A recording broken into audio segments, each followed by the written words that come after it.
तो कधी गळाला लागल हे आपल्याला माहित नसतं, पण एकदा का गळाला लागला आणि तो जिवंत असला मरेपर्यंत त्याचा जीव आपल्याच हातात असतो. मी जमिनीसाठी नकार दिला, त्यामुळे अख्खं झुंजारराव कुटुंब माझ्या गळाला लागलेले.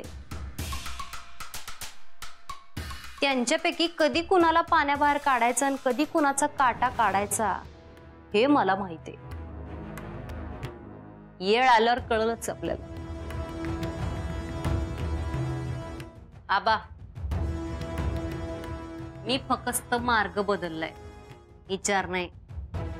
जमीन नावावर होणार आणि माझ्या नावापुढं तुमचं नाव बी लागणार. निशा रमाकांत झुंजारराव.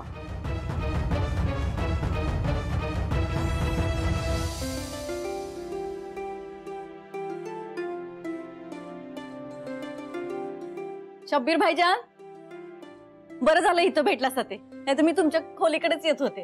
क्यों? तोंड गोड करायला. घ्या. खाल्ली शक्कर, झालं तोंड गोड. आता तरी सांगा, तुम्ही देवाकडे मागितलेली मन्नत पूर्ण झाली. मतलब? कधी नव्हे ते तुम्ही आमच्यासाठी दर्ग्यात गेला. दर्ग्यातल्या बाबाला चादर चढवलीसा, घरात शांतता नांदावी म्हणून प्रार्थना बी केलीसा. तर ती मन्नत, ती प्रार्थना देवाने ऐकली. निशानं जमिनीची मागणी केलेली माग घेतली. सच्ची? आता आम्ही कधी खोटं बोलतो का? तुम्ही ऐकले का कधी? खुदा माझं इतक्या लवकर ऐकलं असं मला खरंच वाटलं नव्हतं. माझ्या मन्नत मागण्यानं एवढं चांगलं घडणार असेल तर मी दर 8 दिवसांनी दर्ग्यात जायत नाही. निशा सुधारली हे बेसच झालं.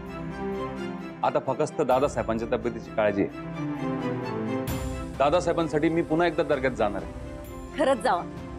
मनापासून केलेल्या प्रार्थनेमध्ये किती ताकद असते हे बी तुमच्या ध्यानात येईल. खरं.